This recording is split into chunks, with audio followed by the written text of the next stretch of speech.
Good morning.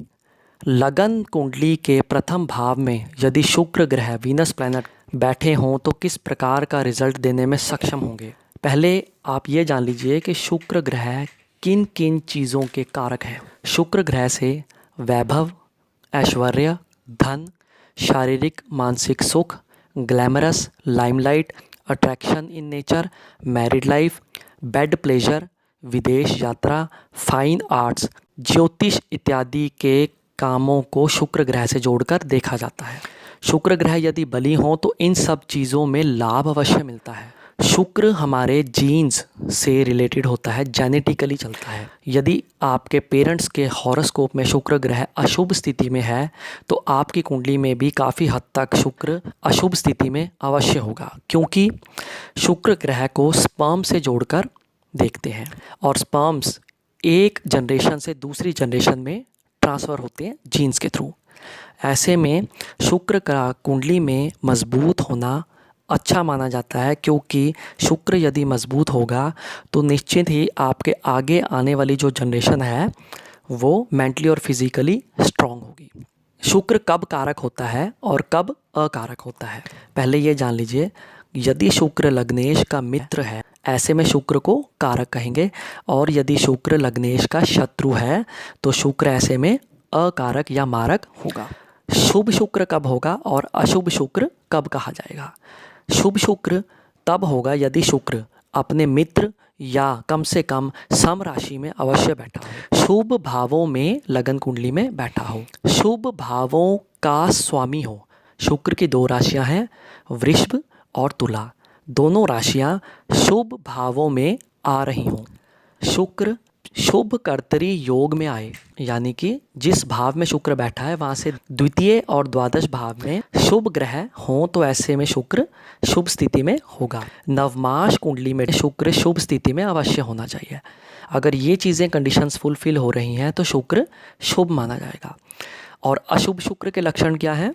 शुक्र यदि शत्रु राशि या अति शत्रु राशि में बैठा हो, अशुभ भाव में बैठा हो, अशुभ भाव में शुक्र की दोनों राशियां आ रही हो, पाप कर्तरी योग में शुक्र हो, यानी कि शुक्र से द्वादश और द्वितीय भाव में शनि, सूर्य, मंगल इत्यादि जैसे क्रूर ग्रह बैठे हों, और नवमास कुंडली में शुक्र अशुभ स्थिति में बैठे हों तो ऐसे में शुक्र अशुभ स्थिति में आ जाएंगे। लगन कुंडली के प्रथम भाव में यदि शुक्र बैठे हों और वो शुभ हों और कारक हों तो ऐसे में अट्रैक्टिव फेस होगा व्यक्ति का, अट्रैक्टिव पर्सनैलिटी देते हैं, रिच और वेल्दी बनाते हैं, मैरिड लाइफ के लिए बहुत अच्छे होते हैं, ऑपोजिट सेक्स से लाभ मिलता है, बर्थ प्लेस में रहकर ऐसा व्यक्ति सक्सेसफुल हो जाता है, लाइमलाइट फेमस बना सकता है शुक्र यदि कुंडली में सूर्य और लग्नेश की स्थिति भी मजबूत हो। गुरु और शनि यदि शुक्र के साथ प्रथम भाव में बैठ जाएं तो ऐसे में जितनी भी ऊपर पॉजिटिव चीज़ें बताई हैं वो देरी से मिलेंगी, क्योंकि शनि और बृहस्पति मंदगामी ग्रह हैं, स्लो मूविंग प्लैनेट्स हैं। शुक्र के साथ बैठकर वो हर चीज़ को, जो शुक्र की कारक चीज़ें हैं, उनको देरी से देगा। इसके विपरीत यदि प्रथम भाव में शुक्र हो और वो अशुभ हो, अकारक हो, ऐसी स्थिति में व्यक्ति का फेस अवश्य अट्रैक्टिव होगा, लेकिन ऑपोजिट सेक्स की तरफ से बहुत ज़्यादा हानि का सामना भी लाइफ में कम से कम एक बार अवश्य करना पड़ता है। रिच और वेल्दी ऐसा व्यक्ति नहीं होगा, उसको संघर्ष करना पड़ेगा धन कमाने के लिए। ऐसे व्यक्ति की पर्सनैलिटी भी ज़्यादा अट्रैक्टिव नहीं होगी। ऐसा व्यक्ति बर्थ प्लेस पर या बर्थ कंट्री में रहकर ज़्यादा सक्सेसफुल नहीं हो पाते। ऐसे लोगों को लाइमलाइट फेमस होने में बहुत कठिनाइयों का सामना करना पड़ता है और कई बारी इनके ऊपर गलत इल्ज़ाम भी लग जाते हैं। प्रथम भाव में यदि शुक्र सौम्य राशियों में बैठा हो, यानी कि चंद्रमा, बुध या बृहस्पति की राशियों में बैठे हों तो ऐसे में शुक्र काफ़ी हद तक शुभ फल देने में सक्षम हो जाते हैं, चाहे वो कुंडली में अकारक क्यों ना हो। शुक्र यदि प्रथम भाव में शुभ और कारक है और शुभ भावों में बैठा है, लेकिन किसी कारणवश वो कमज़ोर है या पूर्ण रूप से अपना फल नहीं दे पा रहा, तो ऐसे में शुक्र का रत्न opal, zircon, American diamond, white sapphire आप पहन सकते हैं। शुक्र ग्रह के कारण यदि मैरिड लाइफ में या ग्लैमरस में आपको प्रॉब्लम का सामना करना पड़ रहा है तो यही सब शुक्र के रत्न आप इंडेक्स फिंगर में धारण कीजिए। अदरवाइज शुक्र के सभी रत्न आपको रिंग फिंगर में धारण करने चाहिए। यदि आपकी मैरिड लाइफ अच्छी नहीं चल रही तो कभी भी भूल कर भी हीरा यानी कि डायमंड स्टोन नहीं धारण करना चाहिए। प्रथम भाव में कारक शुक्र हों और सप्तम भाव में यदि सूर्य बैठे हों तो ऐसे में शुक्र की शुभता में बहुत ज़्यादा बढ़ोतरी हो जाती है। यदि प्रथम भाव में कारक शुक्र के साथ बुध भी विराजमान हों तो ऐसे में व्यक्ति नेम और फेम अवश्य कमा सकता है।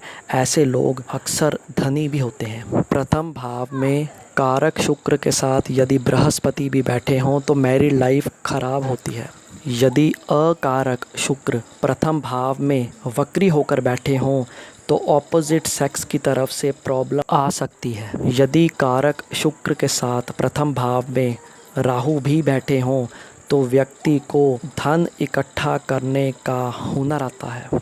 ऐसे लोग दूसरों को कष्ट में डालकर धन इकट्ठा करने में कामयाब ज़रूर हो सकते हैं, परंतु उनको धन का सुख पूर्ण रूप से नसीब नहीं हो पाता। लगन कुंडली के प्रथम भाव में शुक्र यदि पाप कर्तृ योग में हो तो ऐसे में जीवन कष्टमय होता है। यदि प्रथम भाव में शुक्र के साथ मंगल बैठे हों तो आप अपने उग्र स्वभाव के कारण अपनी मेंटल और फिजिकल हेल्थ अफेक्ट करेंगे और मैरिड लाइफ भी अफेक्ट अवश्य होगी। कारक शुक्र लगन कुंडली के प्रथम भाव, द्वितीय भाव, चतुर्थ भाव, सप्तम भाव और द्वादश भाव में बहुत शुभ फल देने में सक्षम होते हैं। शुक्र के किसी भी रत्न के साथ कभी भी मूंगा, गोमेद, लहसुनिया या नीलम नहीं धारण करना चाहिए। यदि आज की वीडियो आपको इंटरेस्टिंग लगी हो तो आप इस वीडियो को लाइक और शेयर भी कर सकते हैं। Thank you.